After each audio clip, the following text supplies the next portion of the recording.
he's triggering a kid that's pissed from before him. Even that guy is. That's right. Right? Do you think the kid's pissed from before that? Yeah. Do you have an idea, like a parent thing? Do you have an idea of like... I don't think I've ever shared this. I think you're about to be shocked by the video that you're about to see. What happens when someone who rescues children from child trafficking, someone who's done some of the most heroic acts, stepped up and made major change on the planet, decides to get vulnerable, open up his heart, and allow himself to be rescued internally? I'm sure you've heard of Tim Ballard by now. He's the subject of the movie The Sound of Freedom, which is a movie that's doing very well in theaters right now. This to me is a conscious change. The reason is we lived in a world where this existed for years and a lot of people didn't want to do anything about it.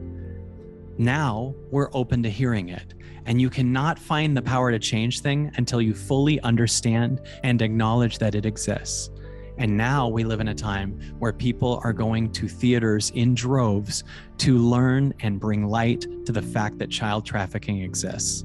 If you want to see Tim Ballard be vulnerable and open his heart to me and actually be willing to kind of do a coaching session and heal his childhood trauma, you got to watch this clip.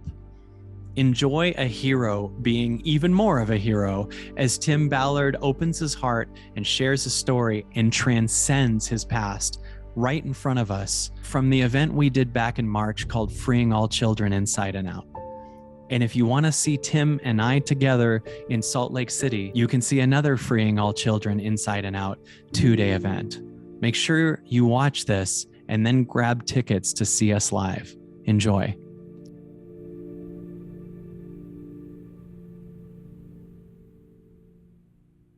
Ladies and gentlemen, please welcome to the stage the amazing Mr. Tim Ballard from Operation Underground Railroad. Hey, brother. Thank you. So good to see you, man. You too. Yeah. Do you want to do Q&A with me or other Sure. way, but You want to do that now? every good story will come out if we just talk. Sure. You want me now? Yeah. All right. He asked me to stay. I would be honored, brother. I didn't know if you wanted to do a thing and then, or you want to do this. Thank you guys so much. It's so good to see all of you. I just made the request for Kyle to stay as I was walking on the stage because I could do a presentation, but the best interview I've ever participated in, ever, and I've done so many, was with Kyle. No, really, and I hear it all the time. I don't know what, he just asked the right questions. I said things that, I kind of had you remember this. It was kind of an experience like I just witnessed, okay, in some ways. Doing the work we deal with a lot of heaviness, a lot of darkness, a lot of, desire to be free. And I know you remember this because it was profound, I think, for both of us. I came away like feeling very healed myself. And that wasn't the point of the interview. The point of the interview was to talk about what we're doing and how, because Kyle wanted to help support our rescue mission, but I ended up walking away like a new person. And so as I walked on the stage, I thought, why don't we just talk? Because I don't know, everything's going to come out that needs to come out if you're here. I would be honored. That's what I think. So,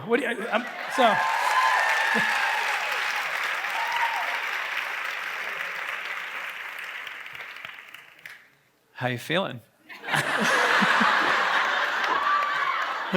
I feel wonderful. I feel great. Yeah, I feel grateful. I don't know how much of you, how much you all know about Operation Underground Railroad. We have teams all around the world.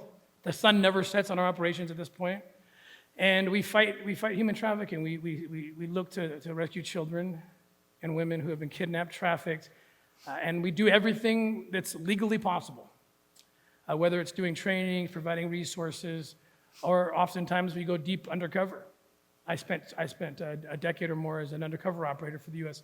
government, so that was my angle, was how to infiltrate these organizations and then extract these people from physical slavery, and then begins the extraction process from the emotional slavery, right? And that's where we have a lot of aftercare. And I forgot, on the process of doing operations, you almost feel guilty, thinking, well, whatever my pain is nothing compared to the people we're helping. And that kind of puts you into a state of almost guilt for like thinking something's wrong with you. Yeah. And a lot of stuff builds up. Yeah. And a lot's wrong with me, right? You came during lunch, but we actually had a woman in the audience. It was amazing. Ask a question about, she was talking about, almost like it's hard to feel the light when slavery is going on, right? It's hard to feel this. So it was almost like, and that became a talk. We were talking about how, there's a feeling of not deserving that we're actually also using, that because other people are suffering, I shouldn't be free. And the ironic twist is your freedom will do so much more to heal that than you also keeping yourself in your guilt story, right? Correct. Like, I hear you, and I would imagine you go through that all the time, and just like, it feels weird to me to like coach you in this, but I could just tell you that like, you are so allowed to feel what you feel too, because in God's world, the feelings that are there exist, right? And whatever you're feeling, you're allowed to feel, and it doesn't negate what anyone else is feeling, right? Just in response to that, it feels weird to tell you that, but just because you missed that chunk earlier, yeah. Like I wanted you to hear that was a principle of this, and that there's a lot of people that go, someone has it worse than me. Well, with that theory, even people that are being trafficked could come up with someone else that has it worse than them. And we could always keep doing this, and nothing gets healed. And we have an amazing opportunity to heal ourselves, right? By being like, what you feel, you deserve to feel too. Was the principle of the talk. I feel like I hope it doesn't sound like I'm. I accept all coaching from you. Are you kidding me? Like, I want that. I want that. Believe me. So no, wow. I love that. I appreciate it, and it was, it was hard for me to get to that point. Actually, 2 years ago is when about 2.5 years ago is when I really started realizing that I've been carrying way too much darkness and doing nothing to get it out. So it was about that time when I met you and we started talking, and so. Yeah, man. Is any there? Do you want to do stuff with it? Sure. Like I'm honestly trying to assess the level, because I so respect you and want to make sure that I'm not like, oh, watch me become a coach of the thing, but I actually can't tell if you're turning to me going, inside there's a thing here. And so we can do stuff with it, but it's if you want that. And I also just really want to honor. What do you guys, I mean, I want to make sure you get to understand what we do in our mission, but I'm also very, very curious about what's going on right here. So.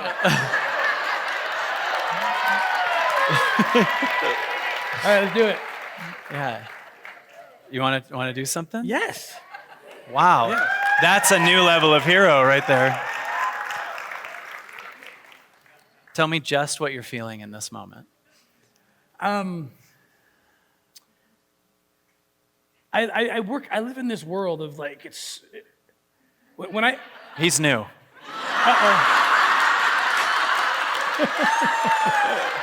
Give me some context. You never begin a sentence, I live in this world. Is that the lesson?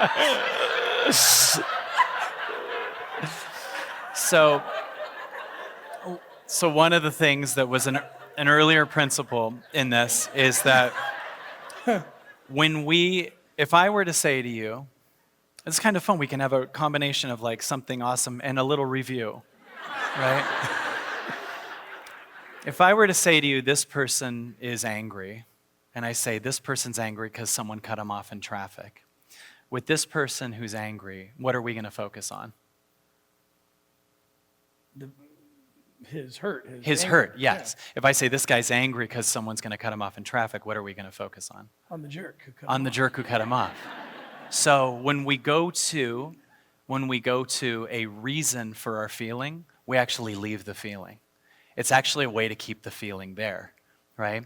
And the reason everyone jumped was when I said, what are you feeling? We've had several examples of people leaving their feeling and going a long time ago or whatever. I see. And in your body right now. Yeah. And in your body right now, in all of our bodies right now, is just literally in this moment, just feelings, right? So the feeling could be excitement, it could be overwhelmed, it could be scared, it could be lost, it could be tired.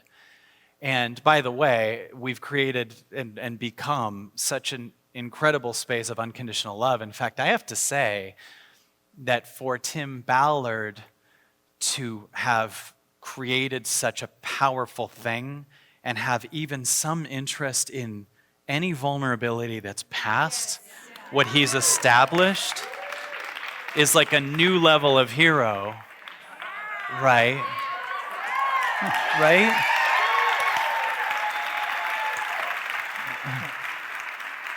Like and if there is some, and I just acknowledge in this consciousness time, like there are characters that we've created that, or things that we needed to do to move forward. Like for you at one point, maybe leaving your government job to create Youre was a step forward. A thought that comes up is sometimes when we do it, it's like, that's like going from 3rd to 4th grade. Like I felt this new calling. But then because we went from 3rd to 4th grade, it was so amazing. We can get attached to 4th grade while our body starts to move to 5th grade. And so whatever we got, this was my God, this step forward is suddenly like what we're stuck to. And our pain is that our body might be ready to advance to a higher level. So there might be some level of letting go of something that at one point was a good thing, an energy of whether it's delegate something or let go, or just you be seen more, or you be resting more, or held more, whatever. And for all of you, like it's so easy to go, man, when I leapt to that thing and then became this thing, and then go, so that's my God now. And it was so perfect with what Kim Durama was talking about like how much we make away our God. Oh, it's when I meditate every day. Oh, it's when I eat this way, right? And that life is trying to get you past that now because you already learned that. So if there's stress or suffering, it might be going, I need you to even let go of some attachment to a way that at one point was actually your highest calling. Does anything show up for you when I say that? Yeah. So to answer, I'm going to go back to your first question, how do I feel? Yeah. And it ties into this. So I feel like a combination of two things. Okay. One, gratitude. I feel so much gratitude because this is a room of light. I recognize quickly light because of the darkness we're exposed to. Yes. And when we started OUR, the dark was darker than I thought. It was because we broke away from bureaucratic restraints. So that allowed us to do things that I dreamed of doing for 10 years as an agent, but that bureaucracy, jurisdictional limitations stopped. So now we're free to roam and do what's needed to be done. I didn't know how dark it was. Yeah. I didn't know how evil and how much pain existed in the world of human trafficking, even after 10 years of it in the government, because I was almost protected even in the bubble. And so when I find people of light, I'm just so grateful, and I just want to like the young lady out here who just didn't want the conversation to end, right? Yeah. Like I just want to sit here, and bask in the because the beautiful thing about being a public organization or being a private organization allows us to go public. And so while the dark got darker, the light got way lighter because I got to partner with you. I got to partner with people who flooded us with prayers and light and beautiful things. And so my first thought is thank you. I'm grateful that there's people that exist that you even had the guts and the ability and the desire to help us. You know, I just heard the story earlier. It reminded me how you heard something and then you grabbed it and researched it and then just went for it. You know, and you've blessed us so much. And so thank you.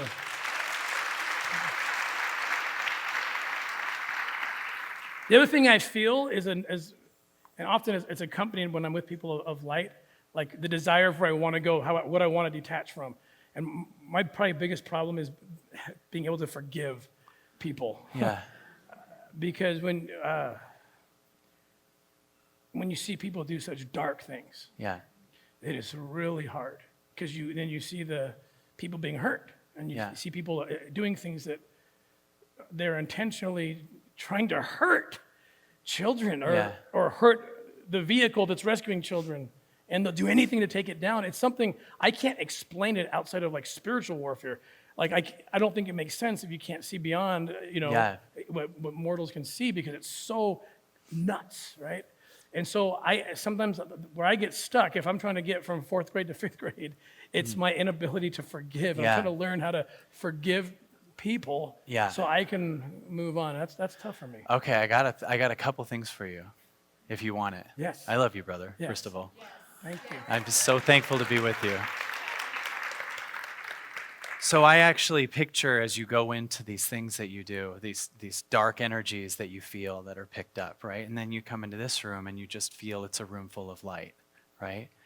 I'd love to offer, first of all, for you to receive the energy in whatever form, even if it's just being, and actually let it get into the body and bring up any of the dark, right? Like, imagine if you can see your scene, when you're on that higher frequency, whether it's through the space that's being held here or whatever, when you leave kind of a dark world and you go to a higher one, it kind of wants to purge out the dark world, right? That might be hard when the fear might be, I might need some of the dark world to keep doing this. Right? Like the belief might be, if I let go of the dark world, will I still go do this? Will I still rescue kids? Do you feel there's any truth in that? Yes, absolutely. Right? So, It's like I can't step out of it, because if I do, who will I not see right. to help? Yeah. Do you think there's a belief? God, I love doing this, and I love being with you right now, man. This is amazing. Do you believe that that's how God works? That God says the only way for these kids to be rescued is for you to keep holding on to a dark energy in your body? No. Let's honor it for a second.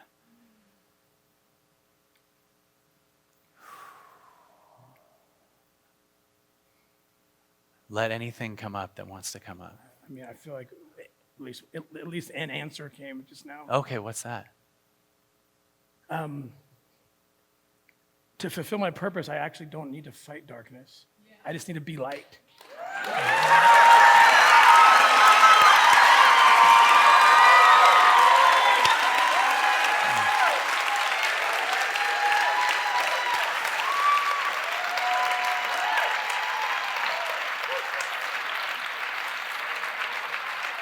Wow. And to fight darkness, you'd have to keep darkness. Yeah, You'd have to keep judgment. right, You'd have to keep hate. That's why you can't forgive. right. It's Right? a cool concept, right? I mean, if you're just light, darkness doesn't exist. Right, It can't come into your world. right. But you know who's the lightest? The people who generate the most light that I've seen are people who are victims. Right. And I don't know why that is. I believe it's because I think they're surrounded by angels like nobody. A child in slavery.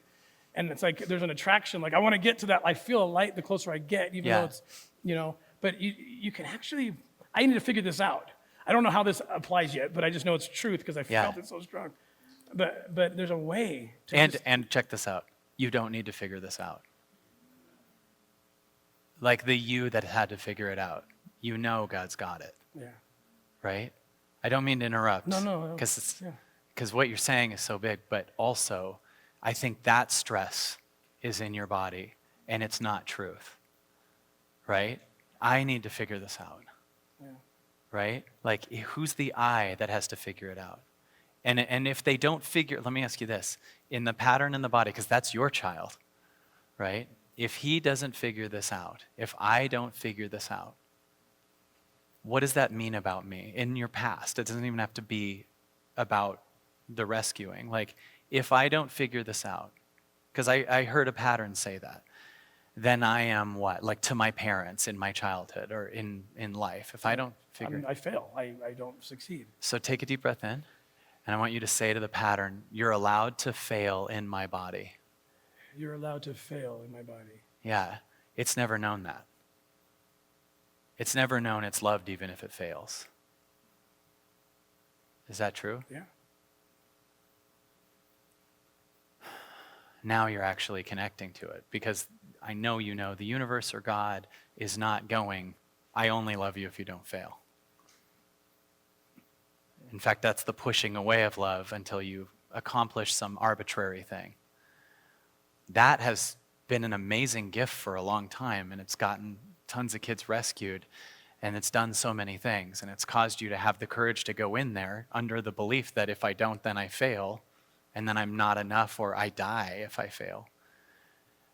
Now, there's the fear of risk. If we let go of that, do we still do this, or does this still happen? Yeah. I know that a higher solution will do more way faster. It's hard to believe, but I know that from love, you will have higher level ideas, next steps, guidance, maybe delegating so you can relax a little bit, right? And that you don't have to be the one. But imagine if you were allowed to fail. Doesn't mean you will aim for it, doesn't mean you'll do it. You'll just do it more from love, right? Yeah. What does that feel? What are you feeling?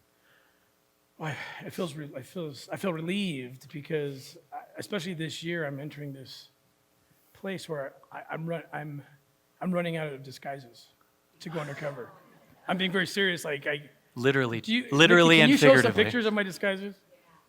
I don't know if you have. Those are just letters. That's a terrible disguise. That's a really bad disguise. I wear that shirt and just like it actually busts me out. Oh, we're just making a regular deal with a bunch of letters. Oh, Tim Ballard. And I would have gotten it away with it if it weren't for you. So then, wow. So Kate Winslet does your hair. yeah, That's amazing. Between movies, yeah, she's. Yeah. It was. So this is an undercover operation we did a few months ago. It's part of a docu-series that's coming out because it was so crazy what happened in this case, and that face. So that's me. That's Brian. We call him Brian Black. He died in this operation, so he can't come back because it got too visible. But go back to the picture of the target because that was supposed to come up apparently because right when I've been thinking about him as we were talking. Yeah. This guy, he's sitting in a Mexican jail right now, sending death threats to me and my family. They land every couple of weeks. And we took him down in that operation. And that's one of the people, I've got to figure out how to forgive. This guy he runs a political party or ran a political party in Holland whose goal was to legalize sex with children. He believed children as young as 3 years old should be available for sex. And he fought, got arrested in Holland, which is you got to do really bad stuff in Holland to get arrested, okay? And he goes off to, he becomes a fugitive because they gave him his passport. He was arrested for all sorts of child crimes. Him and his 4 buddies take off. And I don't mean to take us off. I want to go back to the path. It's gonna circle back in the right time. Just like our interview did, if you remember. It kept happening. It was beautiful. But I have one thought that I'm just going to throw at you. Yeah. Would you just say this? Because the kid that you're saying, I want to forgive. Yeah. Okay. That kid wants to forgive because it feels something, right? What does that kid feel before we have the solution? The kid inside of you that wants to forgive feels, because wanting to forgive is a solution, right? Right. To what? What the kid wants right now? Right, like if it's like that we're trying to find forgiveness because I feel pissed. Okay. Injustice. So he never should have lived on this earth, this guy. Yeah. Right? But God put him here, so I'm wrong. Apparently he's supposed to be here. Right. This is the So deep breath in. And now he's threatening to kill me. Yeah. So it's like, okay, let's go. That doesn't help fighting the dark thing, Right. Yeah. There's a video I actually did. Someone caught me on stage, and they're talking about they declared war on us, and I didn't mean for this to make it into the video. We can show it. Someone made a video out of it. It's a pretty cool video, but it was not the message I need right now for myself. Yeah. And I said in the video on the stage, and I said, you want to declare war? Fine, declare war. Declaration accepted. Come on over. I'll leave the porch lights on. And yeah, it sounds awesome, and I want to, but then it's like, damn it, I'm fighting the dark again, Yeah. So it's hard, right? I think a lot of people, a lot of warriors try to deal with this. Like, Yes. this is where, I think this is where PTSD can come from. And, you just can't, you've got to be all light. Yeah. And it's hard, right? So Before we forgive and we acknowledge that he's pissed, right? Yeah. That's the word you said? he's pissed. Could you take a deep breath in and tell him, you're allowed to be pissed in my body? You're allowed to be pissed in my body. What if we don't force forgiveness? Just don't force forgiveness, I like right? Because the forced forgiveness is the ignoring of a pissed kid. Yeah. And instead we just hear from an unconditional now love that he's pissed. And when this dude gives death threats, what do you feel? Pissed. Pissed. Like, I want to go into the jail zone and take care of him. Yeah. So before we do that, that's where your money's going.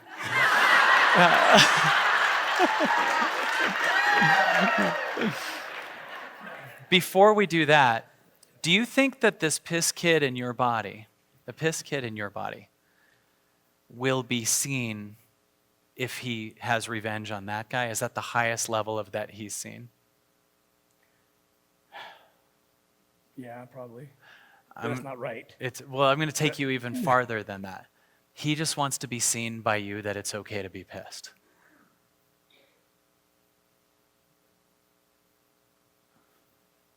Yeah. Right? Yeah. Do you feel that? Mm-hmm. He wants to know from you that he's allowed to be pissed. Imagine if you could feel pissed but not have a reaction externally. Could you be really pissed at someone and then become the presence for the pissed versus you feel pissed and you go do something? Because the belief is that then that pissed child would go away if this dude died. But I promise you, the core reason he's pissed is from before that guy. Correct.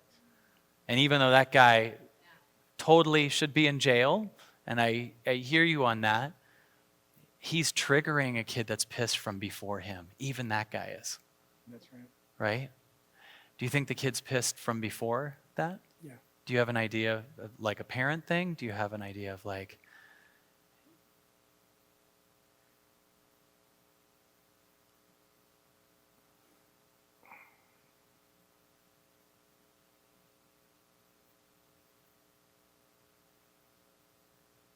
I don't think I've ever shared this. I'm honored to be with you, man.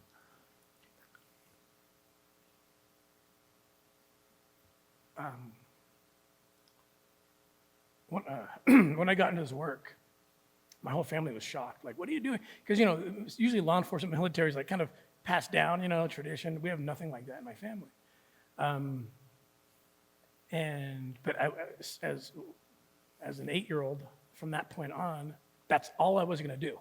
I was going to be an undercover agent, and help kids.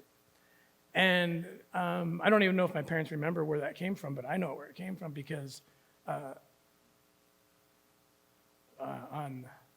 in December of 1984, I was two guys tried to kidnap me, my brother, in Montrose, California, and I mean, it was like it was a complete transformational moment for me. I mean, everything changed. The world was happy-go-lucky. Everything was great. I lived in a great family, loving everything. And then this happened. And he grabbed my brother. We did a little tug-of-war, and we ran, and they chased. We hid. I mean, the cops got involved. There was a report. And, a few weeks later, I was at the bank with my mom, and this guy walks in, innocent guy, just walks in, and my little brother, I had a 4-year-old brother, he was running across the bank, whatever, and this guy just turned this cute little kid, he picks him up, and I scream bloody murder, like, he's kidnapping him, and he wasn't. The guy freaked out. I was like, oh my gosh, like, and the banker's like, that guy just owns the restaurant down the street, he has an account here, and I thought, I'm screwed. Like, I can't, how do I get out of this, And I think the way I was trying to get out of it was I'm going to just, the rest of my life, I'm going to make sure that what almost happened to me is not going to happen to anybody. And so I've been pissed since then. And I don't think I've ever told that story publicly.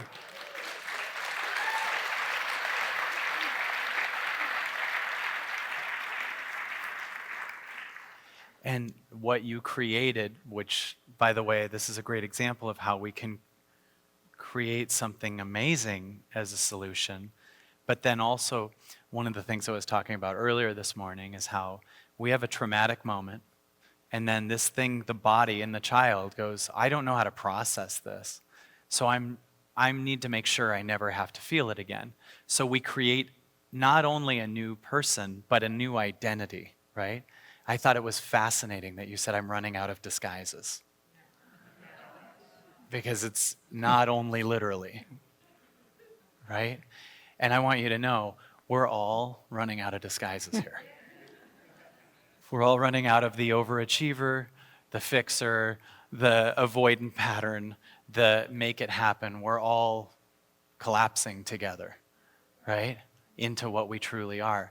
And for that to fall has to be the scene of the boy that was horrified in that moment, right? And what you're doing is seeing him. That's why you never had told that story. He was kind of this unseenness. And one of the things I said that you might like is I don't believe in darkness, I believe in unseenness, right?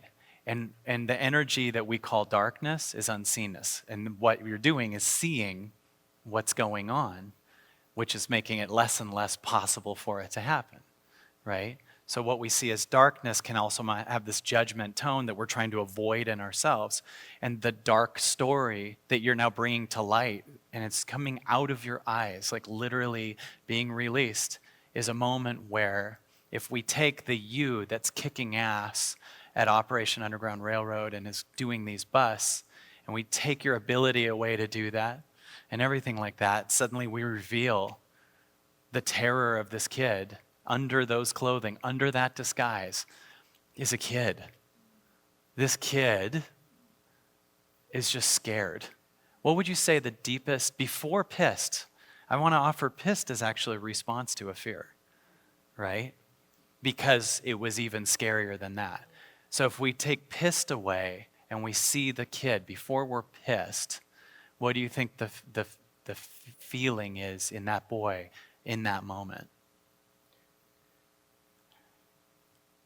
Fear of losing a loved one.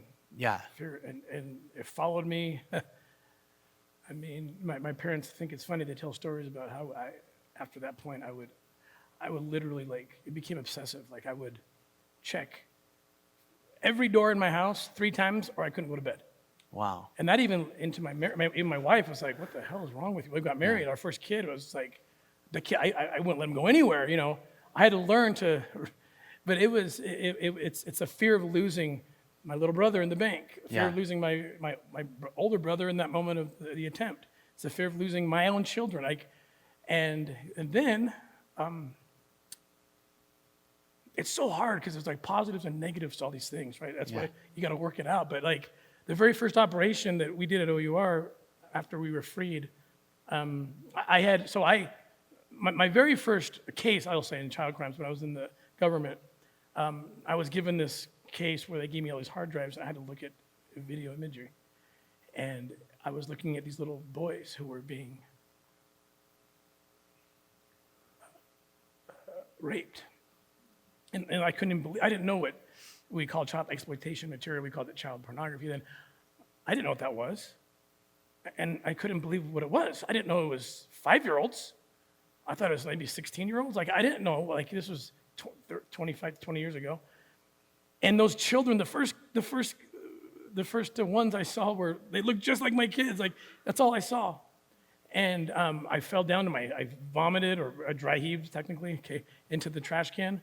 I got into my vehicle, government issue, violated the policy, you can't use it for private use. I drove right to my kid's school. I remember I can see the words dentist appointment. I take my 3 oldest kids out. They're like, I don't know, 3rd, 2nd kindergarten, and they have no idea what's going on. I drive home. My wife comes, like, what's going on? Why is everybody home? And I'm just holding my kid, just sobbing. Because that was that fear that somehow that was going to be them. Take a deep breath in. Release it.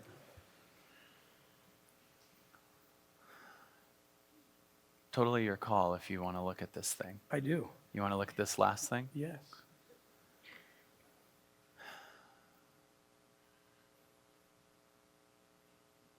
Do you remember what you felt the second that there was an attempted kidnapping on you and your brother? What was it? It was like a fight or flight, intense stomach pain, which has never gone away, to be honest with you. Yes. Every time there's any kind of any kind of anxiety, I get like this bloating thing going. I don't know what it is. And it's always there. Yeah. And a very fight or flight and loss of breath and like I said, and then after that, my whole world perspective changed. Yeah. Nothing was safe anymore. The feeling you have was someone was about to be taken from you. Also, was that your brother was going to be taken from you? They grabbed him. I'm a little faster than him, so I got a little bit. I got a little jump on it, I think. But Yeah. And then it was kind of like a tug of war, and we broke free, and we're about the same size, and we just took off. So. Did you say the way you were saying it was like he was about to be taken from you? Correct. Okay.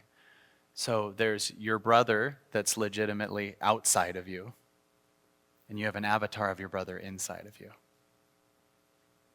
right? That we're keeping here. I have something for you if you want it. Take a deep breath in and release it, and know that this is not you aiming for it, okay? Like this is not you creating this. We're just freeing whatever this bloating is, the blocked energy. Ready? You're going to say out loud, because you are the one that's sitting here, right? You're not the boy, right? But if you say this out loud, this could be something that opens it up. This is something you've probably never thought of. I want you to say to the energy in the body, they can take my brother away.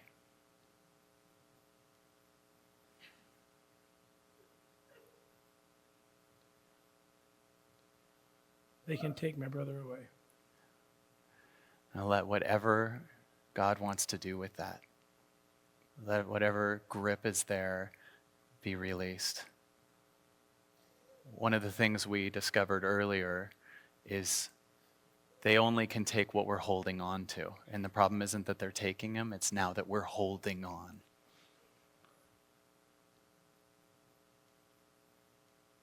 So open your hands in your body, open your body, and just let them take your brother away.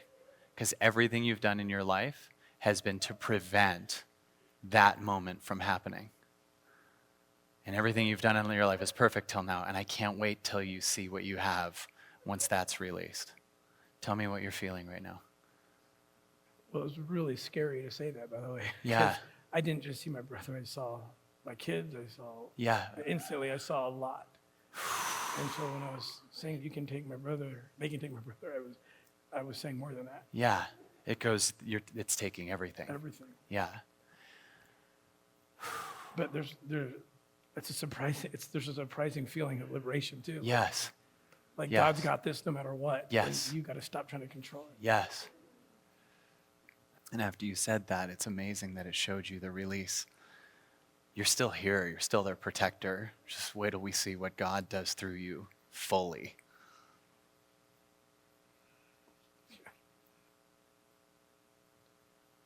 Can I share a thought? Yes.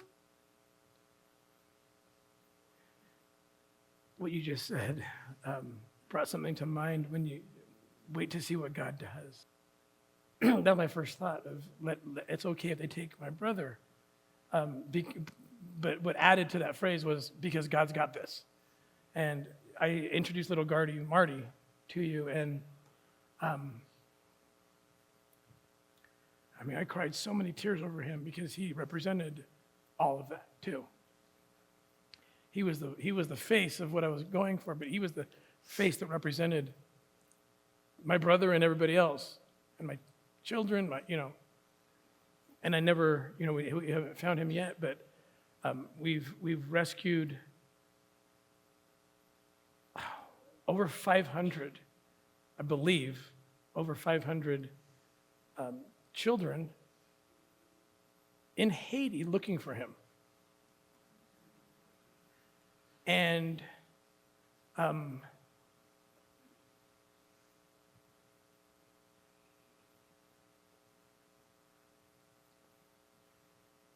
his father learned already the lesson that I just learned right now. And I feel like what he was trying to teach me is, the father's little boy, what he was trying to teach me 10 years ago in a story that I'm going to share with you right now, didn't come home until right now. I didn't understand it until right now. I would say it, and it with completely just, I couldn't resonate. I couldn't understand it. But I now understand it, which is why the story just came to me, and this is it. After we went to the orphanage and rescued those 26 children, and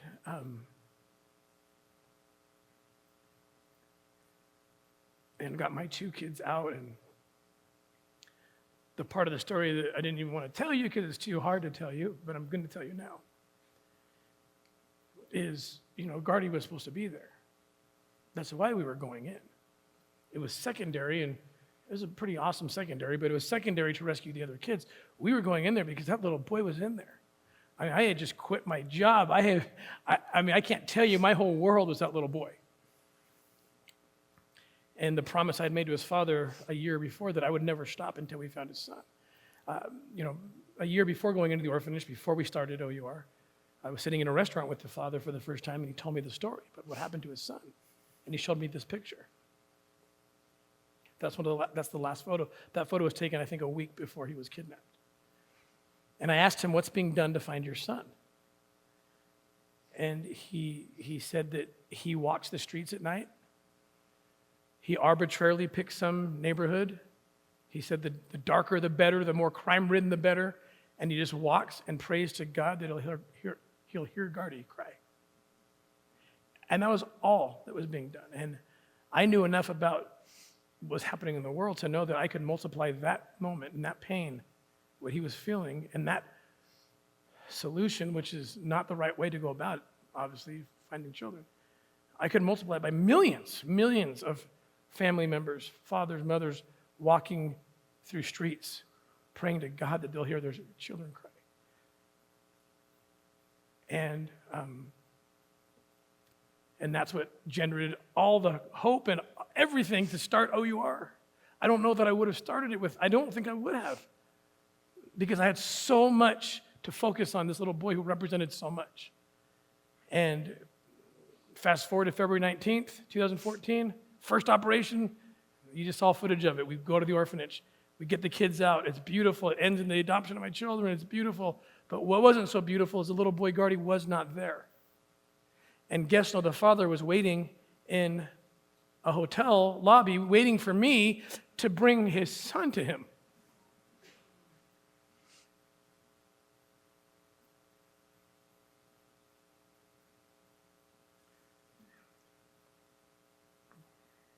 And I think probably a major motivating factor for adopting my children was the fact that he wasn't there, that at least I could bring somebody home.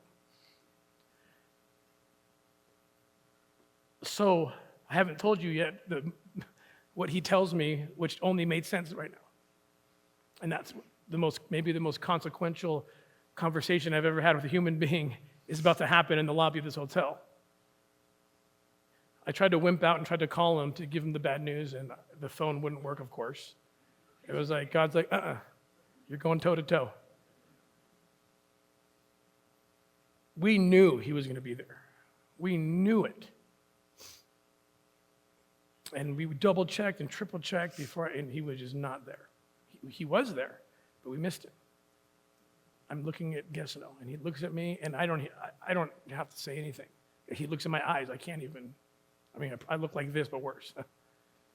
And he starts crying. And I went down, I sat next to him in a chair and at this little table, and we just cried. We didn't say anything. So why was it such a consequential conversation, and what is it that he said that only made sense to me in this moment?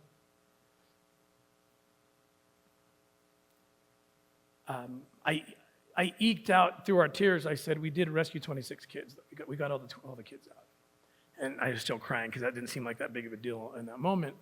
And I look up at this man, and he's not crying at all anymore. It's like everything disappeared, and I see this light in his eyes. And he's smiling, and I'm like, what is going on? He's like, why are you crying? You just told me you guys rescued 26 kids. And I said, yeah, but I'm kind of thinking about the one that we didn't rescue. And he said, are you kidding? He's like, don't you know what just happened? He said, don't you realize that if Mike Gardy had not been kidnapped, nothing would have happened and those kids would all be sold into slavery. All 26 kids would never have been rescued if Mike Gardy wasn't taken. And then he said the most profound thing that I now understand, and I think I can finally use to heal. He said, if I have to give up my son so that these 26 kids can be rescued, then that is a sacrifice I'm willing to make. Then, the next day, he proved to me that he meant that because he went to the police station with me, and he went to the unit, the anti-trafficking unit that had just done the operation, and he said, if you cannot find the parents of any of those children who were rescued, and he said this with happiness, and that's what I couldn't understand, that were rescued, he said, in the name of my son, then I will take them home. He took 8 of those children home.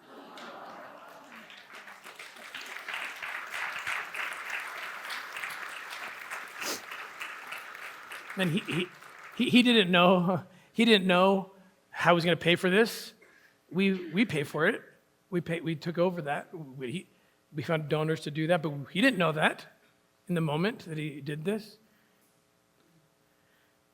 So, if I can tell myself that it's okay if they take my brother, because God's got this, I now know how Gesno felt.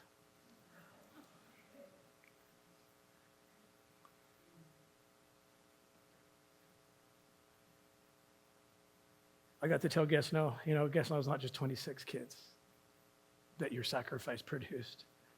It's 500 plus in Haiti, and frankly, I don't know that we would have even done any of this without the inspiration of your story and the motivation of your sacrifice. We're up to 7,000 people rescued now, and 7.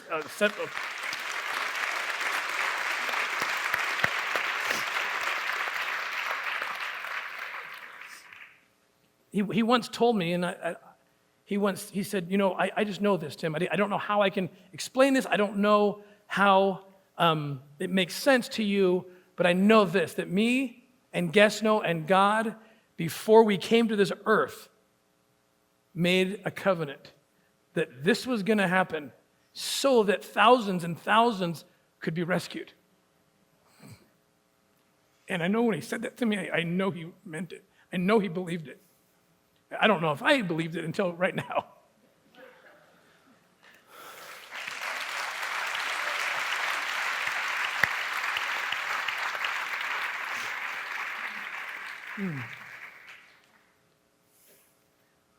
Everybody take a deep breath.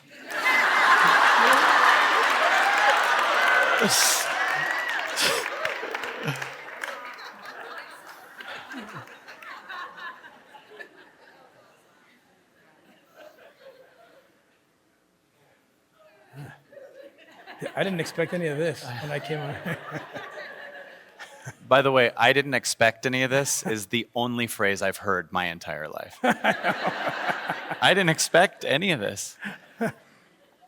I want to tell you that even though I was so humbly honored to be able to be a space to offer any help here, I want you to know how much I look up to you and how many aspects of you that inspire me and encourage me. And there's so many things you do that I have never had, and I might be able to in the future, but have never had the courage to do. And we've all had different things, and whatever we had is perfect, but I just hope you know that I love you and I respect you, and I'm so honored to be able to have an event and have that money go to what you're doing, and know that that is bringing such a speeding up of the light of what's going on, and the idea of doing another one would be such an honor. And I hope you hear that I respect you, and there's so much I know that I can learn from you. And your power and what you've done, combined with your humility and willingness to sit in front of us and have real moments with God in front of us, is so unbelievably inspiring. And you have, in ways you don't understand, just rescued, aside from what you can measure, you have just rescued billions more children. Yes.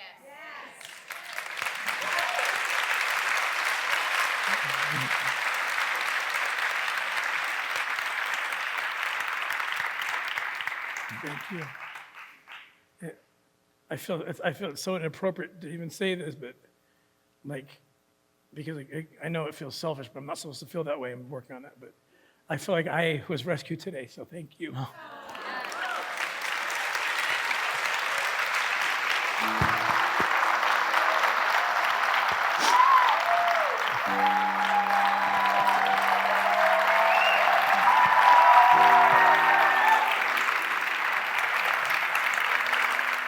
My new best friend, Tim Ballard, ladies and gentlemen.